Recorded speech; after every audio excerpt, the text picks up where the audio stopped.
রাষ্ট্র যদি মেজর সিনহা হত্যাকাণ্ডের ন্যায় বিচার করতে ব্যর্থ হয়, তাহলে কবি হেলাল হাফিজের মতো আমরা তার ভাষায় উত্তর পুরুষের ভীরুকা পুরুষের উপমা হয়ে রয়ে যাব।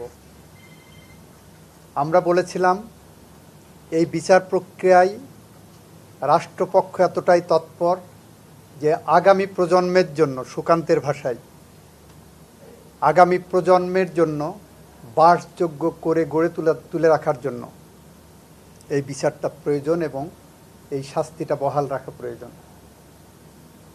এখানে আপনাদের মাধ্যমে গোটা দেশবাসীকে জানাতে চাই, এই মামলায় আসামি পক্ষ একটি অ্যালিবাই নিয়েছিল, সেটা হলো মেজর সিনহা তাদেরকে গুলি করার জন্য উদ্যত হয়েছেন, সেই কারণে আত্মরক্ষার্থে লিয়াকত তাকে গুলি করে হত্যা করেছে। আমরা আদালতের সামনে দেখাতে সক্ষম হয়েছি দুইটা জিনিস। নাম্বার ওয়ান, অ্যালিবাই যদি ধরে নেওয়া হয় তাহলে তারা right of private defence exercise করেছেন। Right of private defence exercise করতে যেয়ে তাকে ডক্ট্রিন অফ প্রপোর্শনালিটি অ্যাপ্লাই করতে হবে।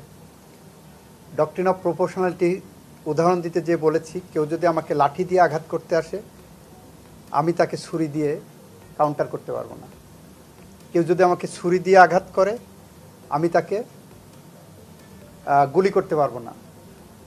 সেখানে মেজর সিনহার যে এপিসোড ওখানে আসছে, আমরা দেখাতে পারলাম যে সে গাড়ির থেকে নেমেছে দুই হাত উঁচু করে। যখন দুই হাত উঁচু করে উনি নিচে আসেন, তার মানে উনি আত্মসমর্পণ করেছেন।